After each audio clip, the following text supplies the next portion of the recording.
You add it up with the real part. Okay, question number 2. So here you can compare your answers if you like. I hope you can see everything here. If you can see. Question 2 is there.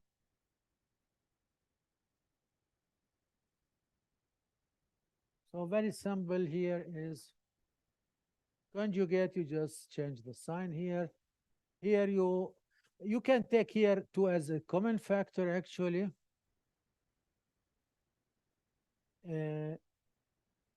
Same here. And this one here, it's so what you get here is the conjugate. So here you will be getting this squared, and down there it's just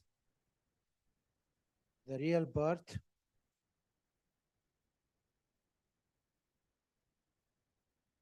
So again, 3 squared plus 4 squared is 25 in the denominator.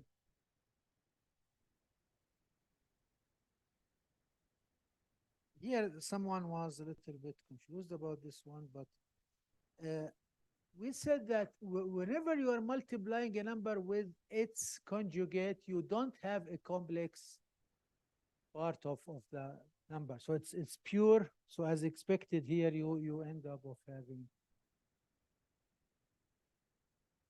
actually what you get here is what was z here, the original z.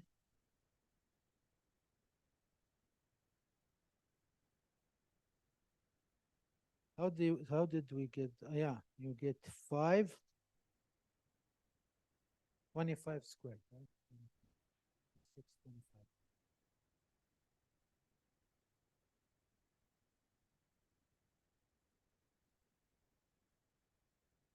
Yeah.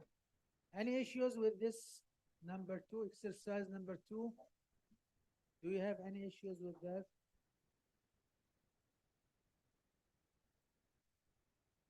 Yes, please. Yes.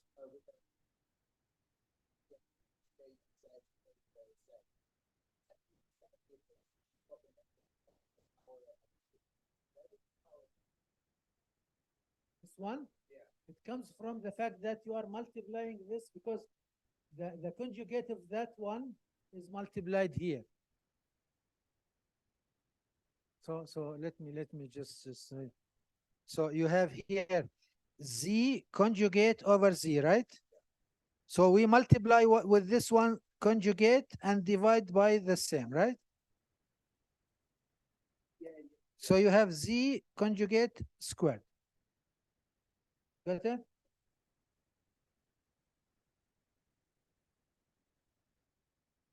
Okay.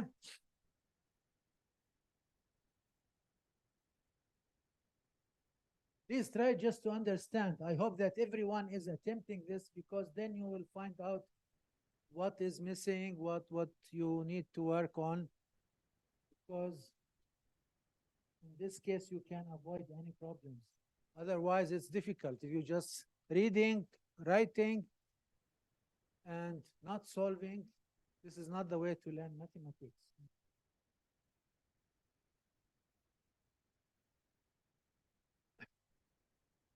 Okay, I would see exercise number. Shall we move to the next exercise?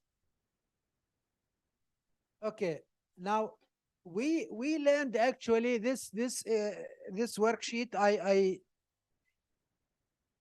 was not counting on what we learned today, especially the de Morvier's rule or theorem. So that's why you can do the exponential, or evaluate the exponents of complex numbers. Exponents at the end of the day, it's a repetitive multiplication, right? This is what we learn in school. This applies for the complex numbers. And then what we do here is we use the basic multiplication skills that we learned without knowing about de Morvier's theorem. Okay, so this is how we evaluate it. So here you can assume this is there is lots of way to do it. Either you multiply 1 plus I squared, or you evaluate 1 plus I to the power 3 and square it, or you multiply 1 plus I squared and cube it. It's up to you. Or you may multiply it 6 times. Ultimately, you will get this negative 8I as a result. Or shall we do it using the De Morvier's theorem? Or I want you to give it a try using De Morvier's theorem, whether you get the same. And you will see how simple De Morvier's theorem is actually. If you get the number in the polar coordinate, then it's actually one step, right? Then you just multiply. I'll remind you about this. So in this case, I will be uploading the answers. Don't worry. Don't write. So De Morvier's theorem.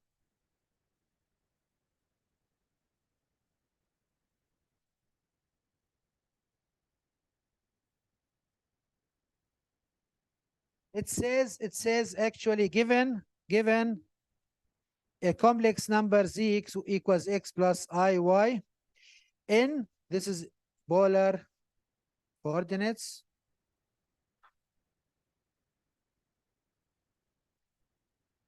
as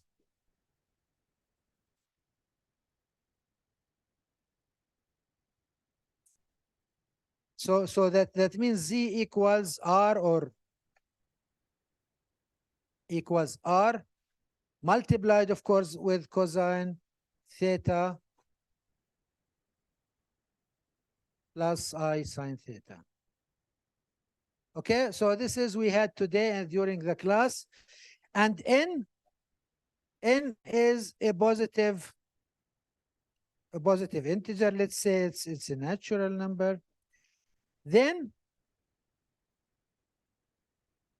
z to the power n is equal to r to the power n. So we r is a real number, so we evaluate the exponent of r to the power n. And then here what we do is just we multiply n with theta plus I sine n of the same here, and we are done. So that means here to evaluate in this exercise, you see here n and n and n. Okay, so using this in exercise number 3, you need to evaluate 1 plus I in polar, and I hope that everyone. Then n equals to 6, and then you are almost done. One step, okay? Once you evaluate this in polar. So now, before you calculate anything about this number, if you want to evaluate it in polar coordinates, which quadrant does this point belong to? 1, of course, it's positive. So you expect the angle here of being between 0 and 90, right? Okay. Now, what is r here? R equals to 1 squared plus 1 squared under the square root, and this is square root of 2, right? What is theta? Tangent inverse of 1, right? What is tangent inverse of 1? Must be 45 or pi over 4, right? 45 degrees, okay? Okay, so we are done actually. Then z to the power 6 equals to square root of 2 to the power 6 multiplied by sine of 6 times 45. So this is multiplication. This theta is 45. Sorry, cosine. This is cosine. Plus I sine 6 times 45. I don't know which one you prefer. It looks like 6.45, but this is multiplication. And we are done. What is 6 times 45? This is 90, 270. Okay, so here you can now here square root of 2 to the power 6 is equal to what?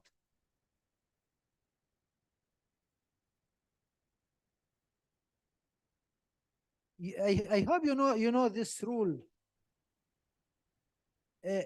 2 to the power 1/2 all to the power 1 over 6, right? No, 6 over 2.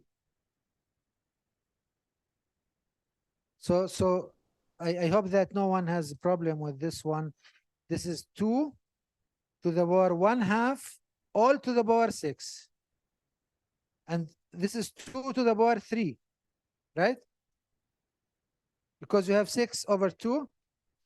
And this is cosine of 270 plus I sine of 270. Okay, we are almost done. Now 270 is down there, so sine is -1. Sine is -1. So this is 0. This is -1. So all in all, I will be having -8i. Okay, because here you have 2 to the power 3, which is 8. Now here you have -1 times I minus I. Which is the same, I hold, where is it? Yeah, the same as we got here while doing this multiplication 6 times, or depending. So you see how easy is it to use the De Morvier's theorem. Just n is the exponent. You evaluate the number in polar coordinates, meaning you evaluate r as the square root of x squared plus y squared. You evaluate theta. Then you just multiply n with theta, and then raise this one to the exponent. You are done. So here, for instance, if you have, I don't know, crazy number like 3,957, for instance. Okay. And another thing here, if this number gets very, very, very, very big, it's just like you need to find out how many cycles. So divided by 360, and the rest is the angle you are looking for. Yeah, I hope this is because this is modular function. Because at the end, if you have 5 cycles, we did the exercise still here. Yeah? You see, for instance, the angle here, if we change it to, I don't know, 800, let's say 870 degrees, right? 870 degrees. That will mean I will be going 1, 2, so 720, and then I will be having 150. So here, somewhere here, right? So this is 870. But it's the same like this 150 degrees. So if you divide 870 over 360, it will be 2 plus 150, right?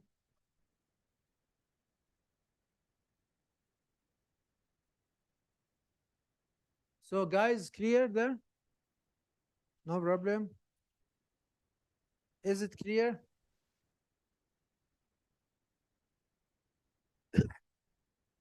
Okay, so as you see, De Morvier's theorem is very, very, very powerful. And actually also even it's easier to evaluate using the exponential, but be careful when you use the exponential Euler's formula, you need to stick to using the degrees in radian. Okay. All right, now let's move to the, how many assignments do we have here? Okay, so this was number 3. Number 5, it says to find this in polar form. Number 5, I hope. Did you manage to evaluate it?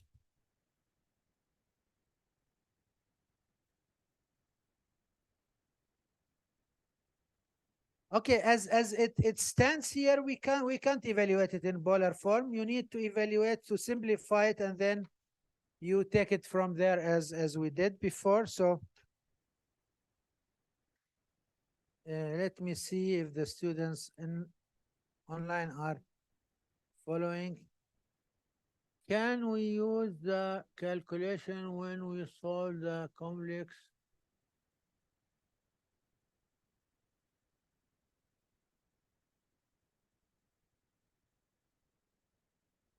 Yeah. Y- Done? Other answer? Yeah, I will be uploading the answers later. I have them actually. You can upload them immediately after we solve the last question. Yes, actually here it's about you can use the calculator, for instance, if you want to find the square root of 2 to the power 6, but you can't use the calculator that evaluates immediately the complex number. So that's why if you go to the exam regulations, you will see that non-programmable calculators are allowed. Okay. And don't ask me whether your calculator is programmable or non-programmable. Ask the manufacturer. So in this case, complex numbers you need to do them by your own, the complex calculations. Okay. But to evaluate, for instance, the cosine of 270 using calculator, no problem. Even sometimes in exams, I have students who just have the correct answer and they got 0 points because I was sure that sure that they used the programmable, especially when I had the times during Corona, everything was online. So especially when it comes to more complicated assignments, integration and differentiation and so on. Okay.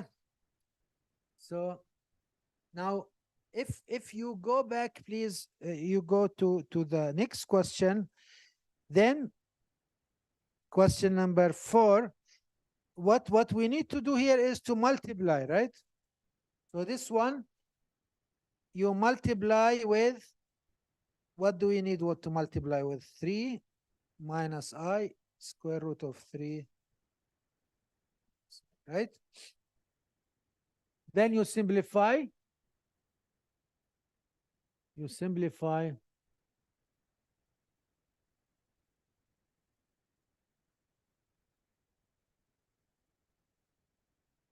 By the way, we can also work on multiplication and division of complex numbers using the I will get to this next week using the exponential. It's very, very easy. But here for this one, you need to do it this way, which is, what do you get here in the denominator? Square root of 3 squared is equal to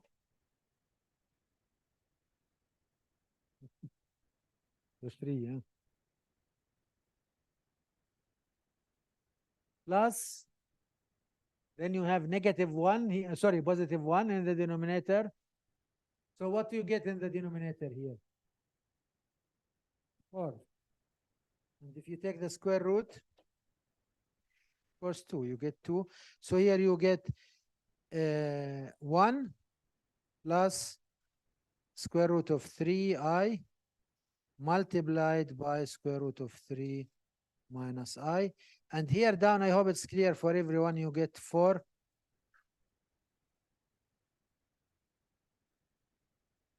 because square root of 3 squared is 3 plus 1 squared is 1. Does that make sense?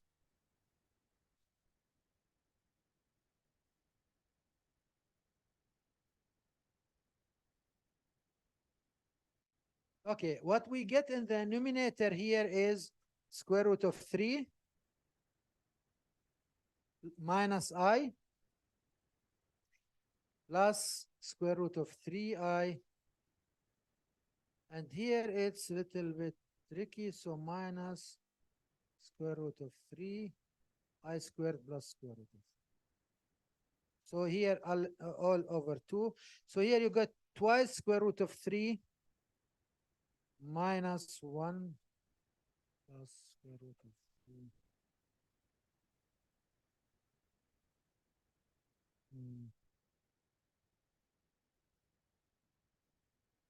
I have the feeling this does not make much sense, right?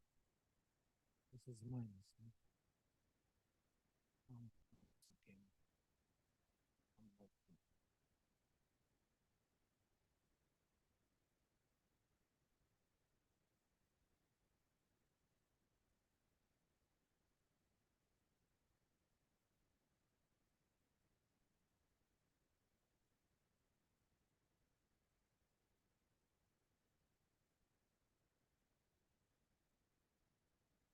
Hold on, there's something wrong here. Square root of 3. Hold on. Square root of 3 here. And we have square root of 3 plus, this is minus I, right? Then we have square root of 3. So this is 3I, right? This is without 3, right? 3I. Because we have square root of 3. And then here we have square root of 3I squared, which is plus square root of 3. So all in all, we have here square root of 3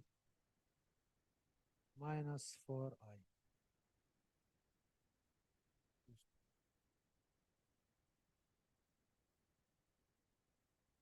But I got here something else. Why?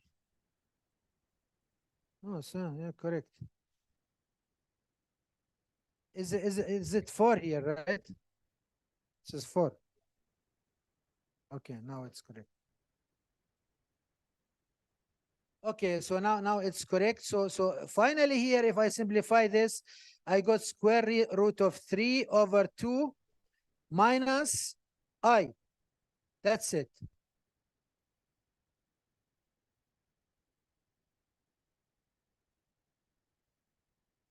So are you following up to here? But this is not what this minus.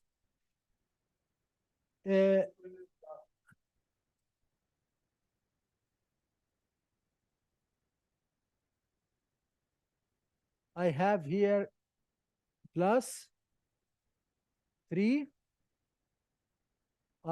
plus minus I, right?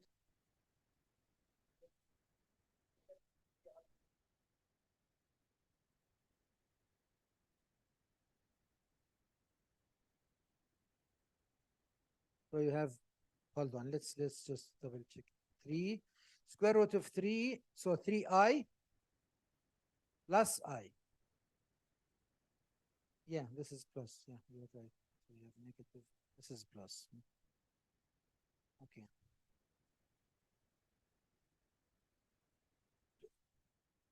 So the thing is here, we are not done yet. We are not done.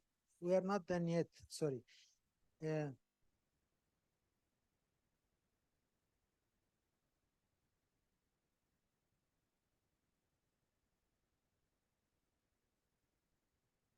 Yes.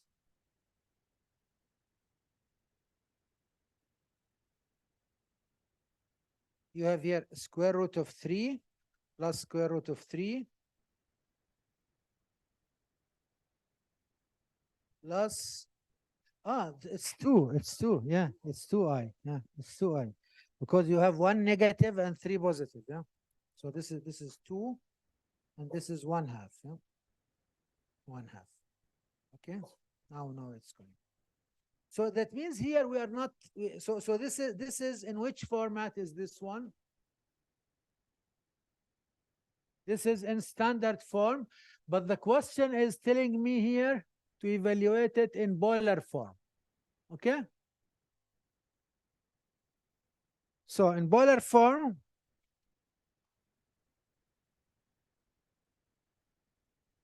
so yeah, no need for the Morpheus theorem. The Morpheus, you just use it whenever you need to find exponential, yeah, exponents.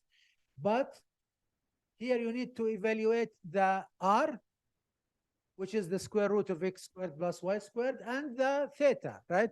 And obviously this is in the first quadrant.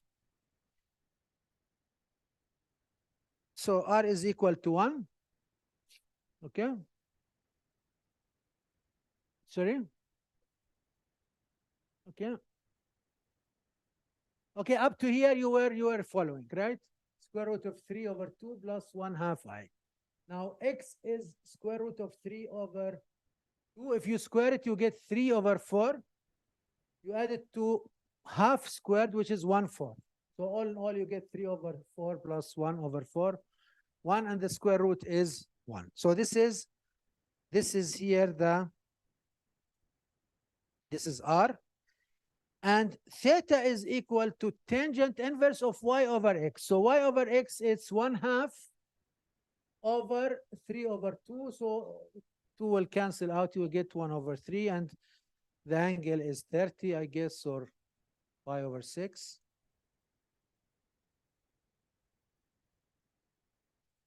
Pi over 6 or 0.524. And that's it, actually. Yeah?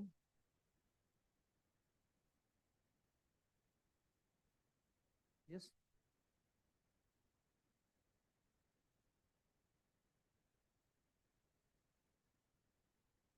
You mean secant?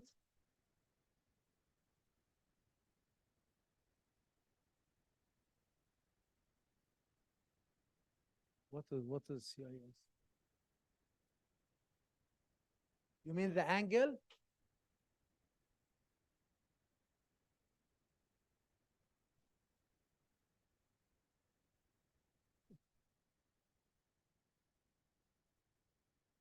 I don't know. It's a nickname they give for the angle pi over 6.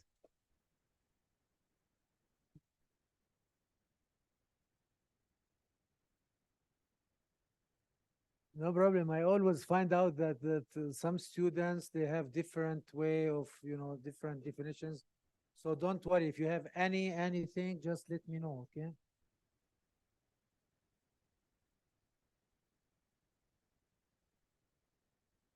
Okay. So this is regarding. So this is the final answer here. And by the way, if you just evaluate this, you will be ending up of having the same complex number we started with. And okay, we have two more questions. So this is here. Let me frame this. This is the final answer of this one. Is so either if you want it in degrees, this is the answer. If you want it in now this one, honestly, I'm not sure about the answer of that one. So is 2 minus I a solution of this quadratic equation? That means if you plug in this into the quadratic equation, you will be getting what? 0. Now, if this is a solution, then it must be 0, and then you will just evaluate it using the complex number features, and then you end up of having one constant and solve it for this constant. I did it this way, but I honestly, I'm not very much sure. Did you get 5 here also? Yes? Yeah, but you got 5? Okay. So then let's frame it if it's correct. So if this amount here, this number is a solution or a root of that one, it means you square it, then minus 4 times the number plus k is equal to 0. Then you solve it. Here, remember that two values or two complex number are equal if and only if the real part is equal to the real part and the imaginary part is equal to the imaginary part. Okay. So in this case, I think we will the imaginary part will cancel, right? So you have -3 plus 8 ultimately, and it's 5. Now you can verify this if you want to go back to the equation and then say the ultimate equation is x squared minus 4x plus 5 equals to 0. If I plug in this one, I make the calculation. Do I get 0 out of that? It's just as I told you. I know that many of you don't have much time in the exam to verify this, but at least in the exercise, so you get the feeling that how to check your answer, whether it's correct or not at the end. Any problems with this question? Any problem? Okay, then finally we have this very simple question, which is straightforward. So the formula here is ax squared plus bx plus c equals to 0. Then you get x1, x2 minus b plus minus square root of b squared minus 4ac over 2a. Okay, just plug in the values here, and now here interestingly, if you have this amount here negative, what does that mean?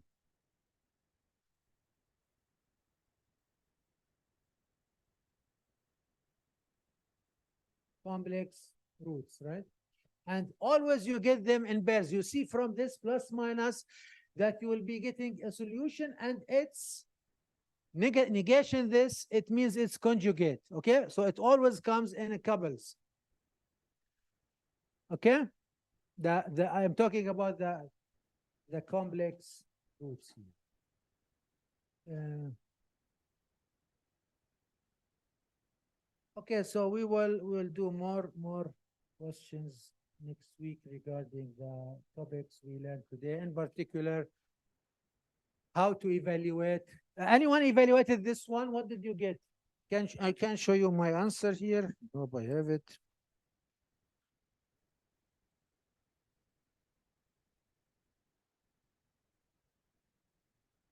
Did you get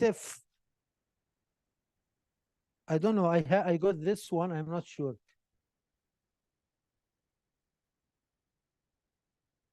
One plus square root of 2i. So if you plug in here, a is 1. So here 2b. Negative is positive. Then 4, b squared is 4 minus 12.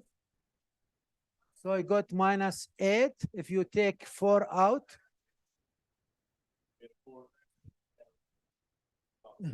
Okay.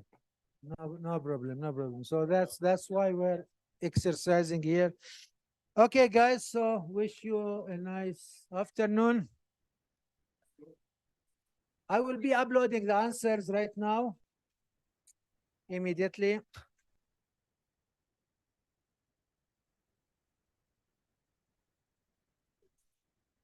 Same to you.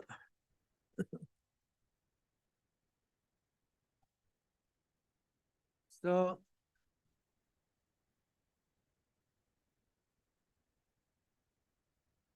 okay, a solution, not an R. Of course, here we're talking about complex solutions, and these are the two solutions. Yeah. Okay, I will be uploading the answers. You can compare them right now. Goodbye. Have a nice